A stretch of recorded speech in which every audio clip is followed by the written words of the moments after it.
जय माता दी।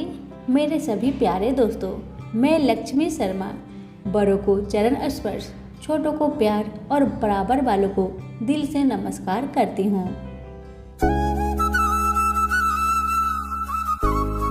आज की हमारी कथा है, क्यों आए भगवान शिव महाकाली के पैरों के नीचे।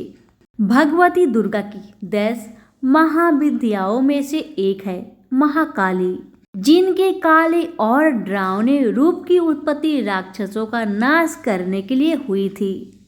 यह एकमात्र ऐसी शक्ति है जिनसे स्वयं काल भी भय खाता है।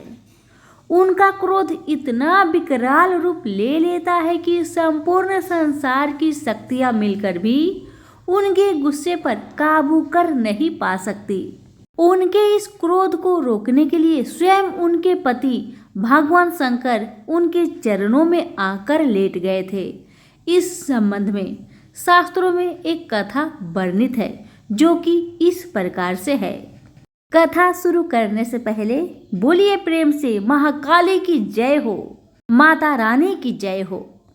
दैत्य रक्त बीज ने कठोर तप के बल पर वर पाया था कि अगर उसके खून की एक बूंद भी धरती पर गिरेगी तो उसके अनेक दैत्य पैदा हो जाएंगे। उसने अपनी शक्तियों का प्रयोग निर्दोष लोगों पर करना शुरू कर दिया। धीरे धीरे उसने अपना आतंक तीनों लोकों पर मचा दिया। देवताओं ने उसे युद्ध के लिए ललकारा। भयंकर युद्ध का आगाज हुआ।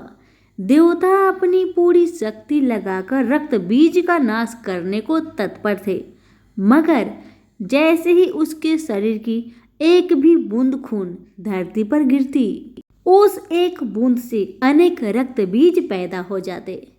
सभी देवता मिलकर महाकाली के शरण में गए। माँ काली असल में सुंदरी रूप भगवती दुर्गा का काला और डरावना रूप है, जिनकी उत्पत्ति राक्षसों को मारने के लिए हुई थी। महाकाली ने देवताओं की रक्षा के लिए विकराल रूप धारण कर युद्ध भूमि में प्रवेश किया। माँ काली की प्रतिमा देखे तो देखा जा सकता है कि वह विकराल माँ है, जिसके हाथ में खप्पर है, लहू टपकता है तो गले में खोपड़िया की माला है, मगर माँ की आंखें और हृदय से अपने भक्तों के लिए प्रेम की गंगा बहती है। महाकाली ने राक्षसों का वध करना आरंभ किया, लेकिन रक्त बीज के खून की एक बूंद भी धरती पर गिरती तो उससे अनेक दानवों का जन्म हो जाता, जिससे युद्ध भूमि में दैत्य की संख्या बढ़ने लगती। तब माँ ने अपनी जिह्वा का विस्तार किया। दानवों का एक बूंद खून धरती पर गिरने की बजाय उनकी जिह्वा पर गिरने लगा। वह लाशों के ढेर लगाती गई और उनका खून पीने लगी। इस तरह महाकाली ने रक्त बीज का वध किया, लेकिन तब तक महाकाली का गुस्सा इतना विकराल रूप ले चुका था कि उनको शांत करना जरूरी था, मगर कोई उनके समीप जाने से भी डर रहा था। सभी देवता भगवान शिव के पास गए और महाकाली को शांत करने के लिए प्रार्थना करने लगे। भगवान शिव ने उन्हें बहुत प्रकार से शांत करने की कोशिश करी।